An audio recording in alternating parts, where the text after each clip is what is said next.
ఈరోజు ఐబొమ్మ ఎవరైతే ఇమ్మడి రవిని అరెస్ట్ చేయడం వాటి మీద మన మీడియాలో ప్రజల్లో పెద్ద ఎత్తున ఒక చర్చ జరుగుతూ ఉంది.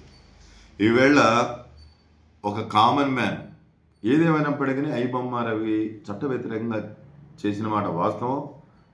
కానీ ఈవేళ ఈ సినిమా మాఫియా ఏ రకంగా ప్రజల మీద సగటు ప్రేక్షకుల మీద భారం పెడతా ఉంది, ఏ రకంగా వాళ్ళని చాలా గొప్పవాళ్ళుగా చిత్రీకరించుకొని ఎంటర్టైన్ మీడియా ద్వారా ఒక 12 ఏళ్ల వయసు నుంచి అప్కమింగ్ యూత్ అంతా కూడా వాళ్ళ ఎనర్జీ లెవెల్స్ ఖర్చు పెట్టడమే కాకుండా తల్లిదండ్రులకి ఇష్టానికి వ్యతిరేకంగా వేల రూపాయలు ఫ్లెక్సీలు కడతా ఉన్నారు.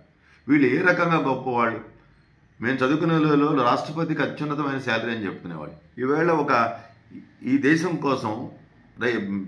కోసం అన్నం పెట్టే రైతన్నకు లేనటువంటి ఆదాయం, వ్యాపారం చేసుకునేటువంటి వాళ్ళకి లేనటువంటి ఆదాయం, ప్రభుత్వ ఉద్యోగాలు చేసేవాళ్ళు సైతం, ఈవెన్ ఒక కలెక్టర్ జాయిన్ అయిన దగ్గర నుంచి ఎండింగ్ కూడా లేనంత రెమ్యూనరేషన్ ఒక్కొక్క సినిమాకి 300 కోట్లు 200 కోట్లు. అసలు ఏంటి ఇది డబ్బా?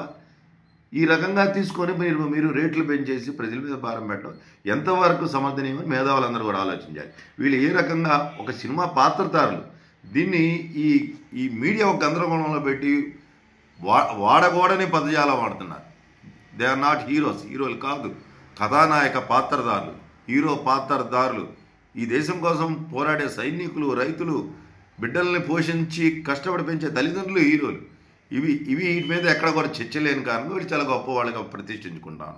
ఈ దేశంలో అనేక సమస్యలు వచ్చినాయి. నిర్భయ ఇష్యూ వచ్చింది, నోట్ల రద్దు జరిగింది, రాష్ట్రంలో సమైక్యాంధ్ర ఉద్యమం జరిగింది, రాష్ట్రంలో తెలంగాణలో దిశ జరిగింది. ఈవేళ కర్నూలు బస్సు దహనం ఇన్ని జరుగుతున్నా ఏ ఒక్కదానికి కూడా ఒక బాధ్యతాయుతమైన పౌరులు కూడా స్పందించట్లేదు. They are not at all heroes. ఈ విషయాన్ని గ్రహించాలని వేలికి వేలి ఫ్లెక్సీలు వేసి అవి తెల్లార్దులు కడుతుంటారు. అక్కడంతా మూత్ర విసర్జన చేసే ప్రాంతంలో సింహాల దగ్గర ఎందుకు అంత బాధ్యత తీసుకున్నారు? ఎందుకు అంటే అవగాహన లేకుండా. కాబట్టి ఇప్పటికైనా ఆలోచన చేసి సగటు ప్రేక్షకుడికి వినోదాన్ని అందుబాటులో తీసుకురావాలి. ఎందుకంటే మనకు సరైన పార్కులు కూడా లేవు, ఎంటర్టైన్మెంట్ లేదు. మరి ఇప్పటికైనా ఆ దిశగా మేధావర్గం ఆలోచన చేయాలి. విద్యార్థులకి ఆయా కళాశాలలో హై స్కూల్ స్థాయి నుంచి ఏది నిజమైన హీరోయిజం అనేటువంటిది కూడా అవగాహన కల్పించాల్సిన బాధ్యత ఉందని చెప్పి తెలియజేసుకుంటా సెలవు.